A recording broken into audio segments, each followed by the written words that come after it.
Hello students, कैसे हैं आप सब। स्वागत है एक बार फिर से आप सबका SGL सक्सेस पॉइंट के इस यूट्यूब चैनल में।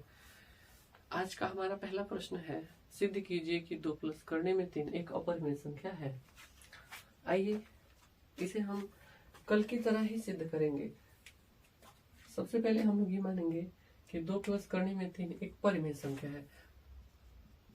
तो माना 2 प्लस √3 एक परिमेय संख्या है।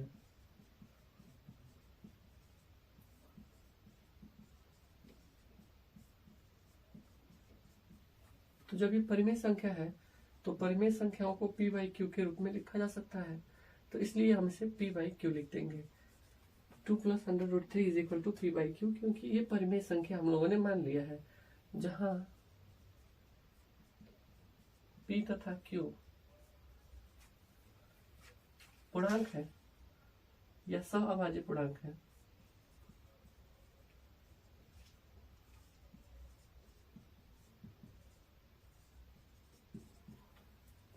और Q0 इज इक्वल टू 0। तो 2 को हम भेज देंगे राइट साइड में। √3 इज इक्वल टू होगा p/q माइनस 2। q का मल्टीप्लाई 2 में करेंगे तो होगा p माइनस 2q और अपान में q और इधर √3। तो राइट हैंड साइड में p, q और 2 और यहाँ पे अपान में भी q है। तो p भी पूर्णांक है, q भी पूर्णांक है और 2 भी पूर्णांक है। तो जब किसी पूर्णांक में 2 से गुणा करेंगे तो वो भी पूर्णांक ही आएगा, और किसी पूर्णांक p में से किसी पूर्णांक 2q घटाएंगे तो जो संख्या मिलेगी वो भी पूर्णांक ही होगी। और फिर इसके अपान में भी पूर्णांक है, क्योंकि q भी एक पूर्णांक है। तो अंश में भी पूर्णांक और हर में भी पूर्णांक। तो जब अंश और हर दोनों में पूर्णांक हो तो वो कौन सी संख्या होती है, वो एक परिमेय संख्या होती है। तो हम लिखेंगे क्योंकि p, q तथा 2 पूर्णांक है, इसलिए p माइनस 2q अपन q परिमेय संख्या होगी।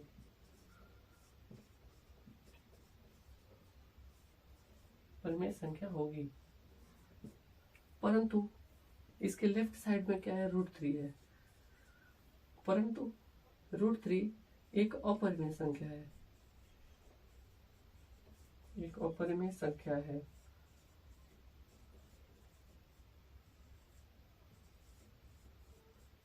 अब जरा सोचा जाए, किसी समीकरण का बायां पक्ष एक अपरिमेय संख्या है और दूसरे उस समीकरण का दायां पक्ष एक परिमेय संख्या है। ऐसा तो कभी संभव ही नहीं हो सकता है कि एक अपरिमेय संख्या का मान किसी परिमेय संख्या के बराबर आ जाए। तो इसलिए यहाँ विरोधाभास उत्पन्न होता है। तो हम लिखेंगे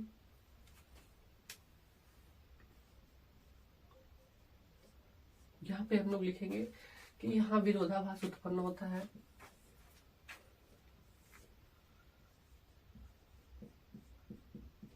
यहाँ विरोधाभास उत्पन्न होता है।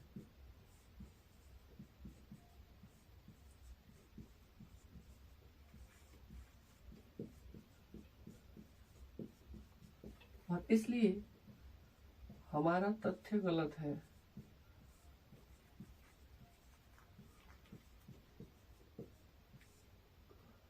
गलत सिद्ध हुआ।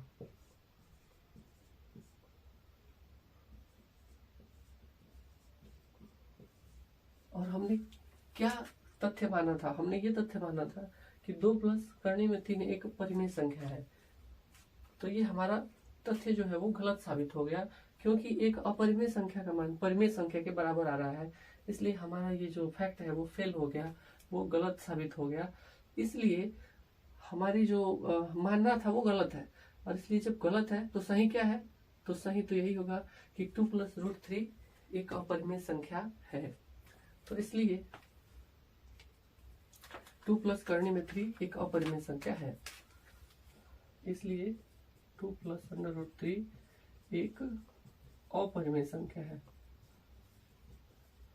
एक अपरिमेय संख्या है। तो इस तरह से हमने इस प्रश्न को सिद्ध कर दिया। बहुत ही सरल प्रश्न है। आशा करते हैं कि आप सबको ये समझ में आया होगा। तो अगला प्रश्न है, दिखाइए कि यह सिद्ध कीजिए कि 5 माइनस √3 एक अपरिमेय संख्या है। ये प्रश्न भी 2022 में पूछा गया है। उत्तर प्रदेश बोर्ड परीक्षा 2022 में पूछा जा चुका है। तो आइए इसे भी इसी प्रकार से हल किया जाएगा। तो माना 5 माइनस √3 एक परिमेय संख्या है।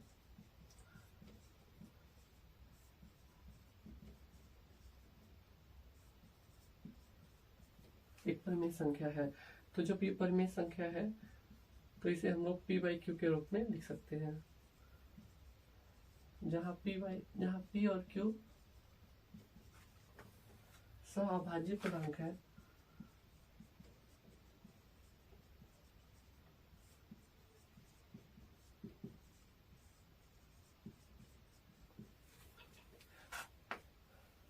तो ये 5 को हम लोग उधर लेके जाएंगे, होगा -√3 is equal to p/q -5। q का मल्टीप्लाई 5 में करिए तो p -5q अपॉन q।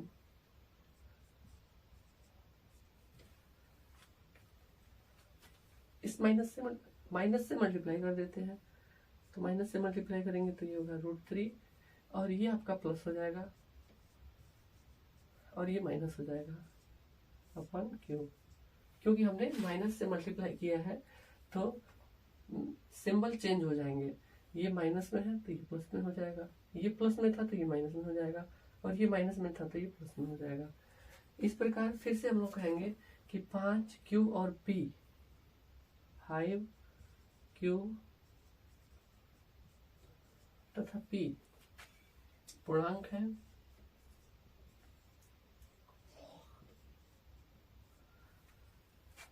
इसलिए 5q - p अपॉन q एक परिमेय संख्या है।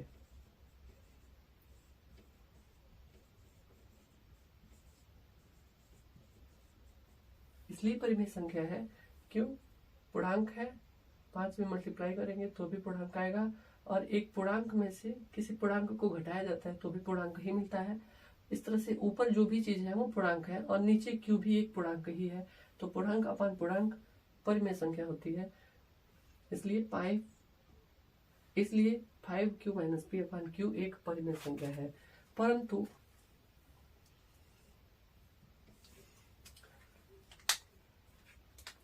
√3 एक अपरिमेय संख्या है। एक अपरिमेय संख्या है। ये √3 एक अपरिमेय संख्या है जिसे हम लोग पहले ही प्रूव कर चुके हैं।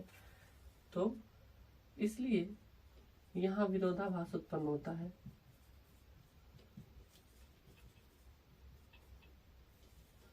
यहाँ विरोधाभास उत्पन्न होता है।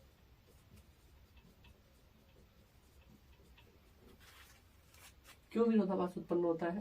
क्योंकि लेफ्ट हैंड साइड में अपरिमेय संख्या है और राइट हैंड साइड में परिमेय संख्या है। किसी अपरिमेय संख्या का मान परिमेय के बराबर हो ही नहीं सकता, इसलिए यहाँ पे विरोधाभास उत्पन्न होता है और इसलिए हमारा तथ्य गलत है।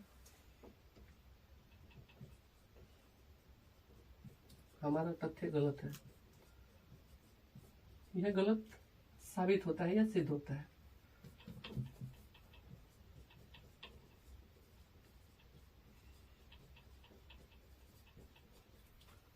इसलिए जब गलत सिद्ध हो गया तो सही क्या है? 5 माइनस √3 एक,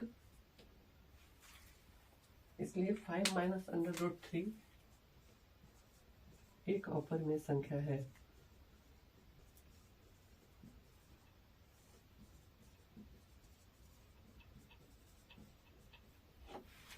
ठीक है, तो एक प्रमेय है, किसी परिमेय संख्या p/q का दशमलव प्रसार शांत होगा यदि q इज इक्वल टू 2 के पावर m, यानी इसका जो हर है, इसका जो डिनोमिनेटर है वो 2 के घातों के रूप का हो या 5 के घातों के रूप का हो या 2 के घात और 5 के घात के रूप का हो, तब जाकर के वो परिमेय संख्या का दशमलव प्रसार शांत होगा, और यदि ऐसा नहीं है तो अशांत होगा। इस पे एक एग्जांपल देखते हैं।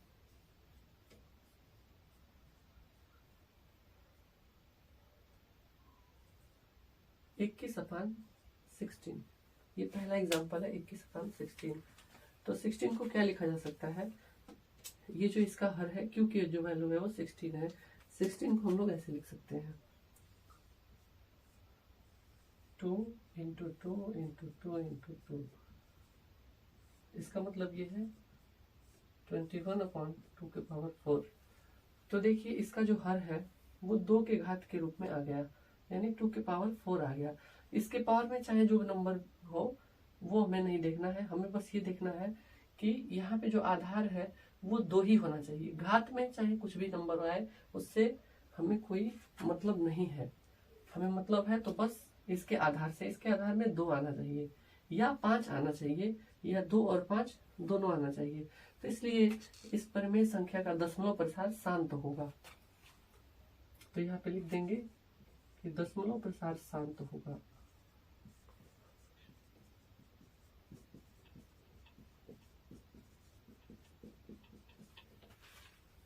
इसी प्रकार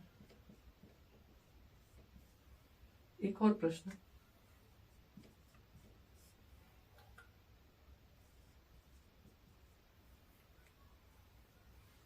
वन 31 अपान 625।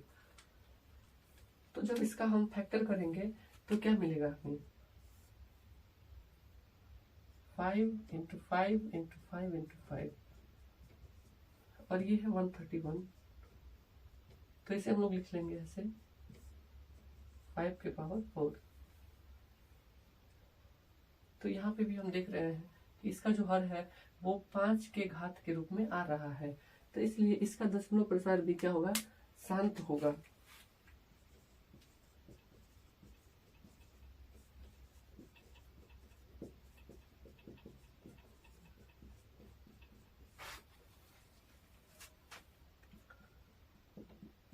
तीसरा एग्जाम्पल है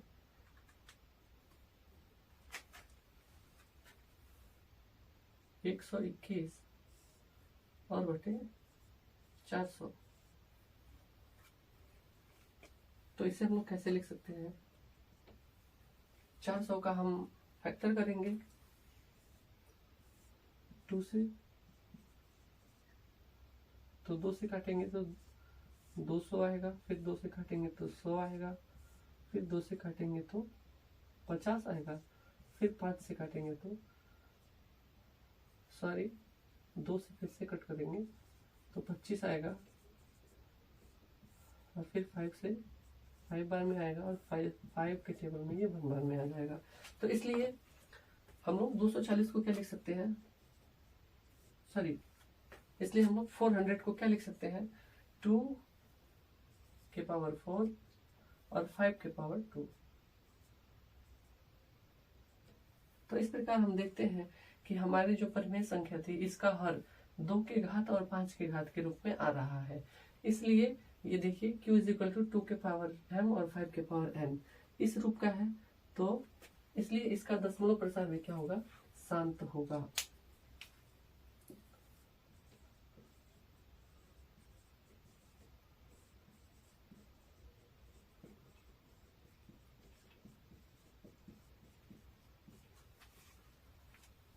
एक और एग्जांपल लेते हैं।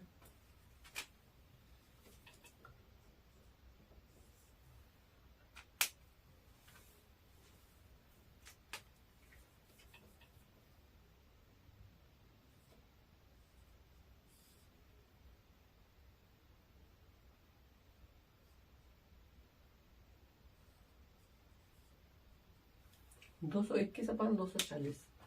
तो हम ये डिनोमिनेटर का जब इसका फैक्टर करेंगे, यानी इसका जब गुणनखंड करेंगे तो क्या आएगा, गुणनखंड कर लीजिए इसका। 2 इंटू 2 इंटू 2 इंटू 2 इंटू 5 और इंटू 3 आएगा। आप सब वैसे गुणनखंड कर लीजिएगा, इससे हमें कोई मतलब नहीं है। तो ये हो गया 221 और अपॉन 2 के घात में 4 और 5 के घात में 1 और इंटू 3 के घात में 1। तो इस बार देखिए हमारा जो दी गई जो परिमेय संख्या है उसका हर इस बार 2 के पावर 4, 5 के पावर 1 और 3 के पावर 1। इस बार इसमें 3 भी आ चुका है। तो जब 3 आ चुका है तो इसका दशमलव प्रसार शांत नहीं होगा। क्यों? क्योंकि हमारा जो हर है वो 2 के पावर m और 5 के पावर n के रूप में ही आना चाहिए। इसके अलावा और कोई भी नंबर आएगा तो उसका दशमलव प्रसार शांत नहीं होगा, वो अशांत हो जाएगा। बशर्ते कि 221 3 से न कटे, क्योंकि 3 से अगर 221 कट जाती है तब तो ये 2 के पावर 4 और 5 के पावर 1 बिल्कुल आराम से हो जाएगा इस रूप का। तो इसलिए तब इस संख्या का दशमलव प्रसार शांत हो जाएगा। तो आशा करते हैं कि ये कॉन्सेप्ट जरूर समझ में आया होगा। अब हम इस पे बोर्ड परीक्षा में आए हुए कुछ प्रश्नों को हल करेंगे।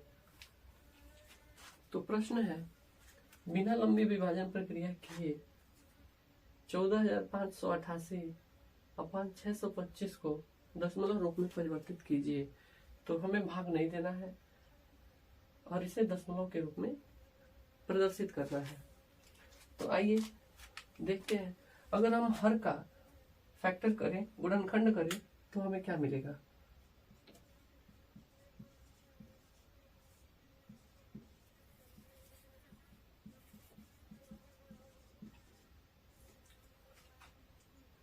तो हमें मिलेगा 5 के पावर 4, 5 इंटू 5 इंटू 5 इंटू 5 यानी 5 गुणे 5 25, 25 125 और 25 625 यानी 5 के पावर 4। तो सबसे पहले यहाँ पे ये क्लियर हो गया कि ये एक शांत दशमलव होगा। इसका दशमलव प्रसार क्या होगा? शांत होगा, यानी दशमलव प्रसार शांत होगा।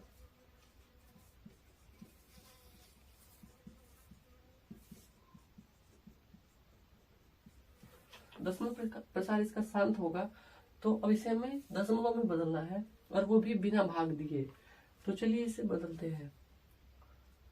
इसे लिखा जा सकता है 5 के पावर 4 और यहाँ पे 5 के पावर में कितना है? 4 है। तो हम क्या करेंगे, 2 के पावर 4 और अपन 2 के पावर 4 अंश और हमें 2 के पावर 4 से मल्टीप्लाई किया जाएगा। तो इसे हम लोग ऐसे लिख सकते हैं, 2 के पावर 4 का मतलब होता है 16। 2 2 जा 4, 4 2 जा 8 और 8 2 जा 16। तो ये हो जाएगा 16 और ये 2, ये 5 और 2, 5 दूना 10 हो जाएगा और 10 के घात में क्या हो जाएगा? 4। तो चलिए मल्टीप्लाई कर लीजिए। 16 8 128 हासिल 12 हुआ, 16 8 128 और 12 40 हो गया। तो 40 का 0 लिखेंगे और इसका जो हासिल होगा 14 बचेगा। 16 25 80, 80 और 14 94, 9 बचेगा। 16 चौको 64 और 64 और 9 73 और 16 कम 16, 16 और 7 23 और अपन 10 के पावर 4। तो यहाँ पे देखेंगे कि 10 के पावर में कौन सा नंबर है, तो 10 के पावर में ये 4 है। इसका मतलब ये हुआ कि हमें दशमलव 4 अंकों के पहले रखना है। तो हमारा आंसर हो जाएगा 23.3408। यही हमारा आंसर हो जाएगा। ऐसा हमने क्यों किया है? क्योंकि 10 के पावर 4 है तो 4 अंकों के पहले मैंने दशमलव को रखा है। अगर 10 के पावर 2 होता तो हमारा दशमलव 2 अंकों के पहले लग जाता। और यहाँ पे हमने 2 के पावर 4 से मल्टीप्लाई क्यों किया है? क्योंकि 5 और 2 दोनों की घातांक बराबर हो जाए, ताकि इसे हम 10 के पावर में लिख सकें। तो आशा करते हैं कि ये प्रश्न भी आप सबको समझ में आया होगा। तो अगला प्रश्न है, बिना लंबी विभाजन प्रक्रिया के 1351 अपान 1250 को दशमलव रूप में परिवर्तित कीजिए। तो आइए सबसे पहले हम इस हर का गुणनखंड करते हैं। ये 1250 है, 2 से कैंसिल हो जाएगा। ये 1250 है तो 2 से काट करना है हमें, तो इसका आधा कर दें, 625 हो जाएगा। अब ये 2 से नहीं कटेगा, 5 से ही कटेगा। तो 5 से 5 एकम 5, 5 चौके 20, सॉरी 5 दूना 10 और 5 बचे 25। फिर 5 से 5 दूना 10 और 5 बचे 25। फिर 5 एकम 5, सॉरी 5 बचे 25, 5 एकम 5। तो हमें क्या प्राप्त होता है? 1351 और अपान 1250। इसको हम लोग ऐसे लिख सकते हैं, 1351 और अपान 2 के पावर में 1 और 5 के पावर में 4। तो इसका दशमलव प्रसार शांत होगा, क्योंकि ये जो इसका हर है 2 के घात और 5 के घात के रूप में आया है। अब हमें इसे दशमलव रूप में लिखना है बिना भाग दिए। तो चलिए देखते हैं, यहाँ पे 5 के पावर 4 है और 2 के पावर 1 है, तो हमें 2 के पावर भी 4 लेके आना है, तभी तो हम लोग 2 और 5 का मल्टीप्लाई कर पाएंगे। तो इसलिए आइए हम इसे बराबर करते हैं। तो 2 के पावर 1 है और कितने की कमी है? तो 2 के क्यूब की कमी है, यानी 3 घात की और कमी है। तो यहाँ पे 4 हो जाता, तो 3 घात रख के हम लोग मल्टीप्लाई कर देते हैं आंसर में। तो यहाँ पे 2 का क्यूब और यहाँ पे भी हो जाएगा 2 का क्यूब। तो अब 2 और 5 दोनों की घातें बराबर बराबर हो गई। ये हो जाएगा 8। देखिए 2 पे 3 है और 2 पे 1 है, तो 2 पे भी 4 हो जाएगा और 5 पे भी 4 हो जाएगा, यानी अब 10 पे 4 हो जाएगा। 5 दूना 10 और दोनों पे जो घातें हैं वो 4 हो गई। तो मल्टीप्लाई कर लीजिए, 8 एकम 8, 8 बचे 40 और 8 तरीके 24 और 4 28 और 8 एकम 8, 8 2 10। अब 10 के पावर में कितना है? 4 है, तो हमारा दशमलव कितने अंकों के पहले लगेगा? 1 2 3 4, 4 अंकों के पहले लग जाएगा। इसका आंसर हो जाएगा 1.0808 और यही हमारा आंसर होगा। आज हेल्थ ठीक नहीं है, इसलिए आज की क्लास को हम यहीं पे रोकते हैं। मिलते हैं अगली वीडियो में, तब तक के लिए जय हिंद।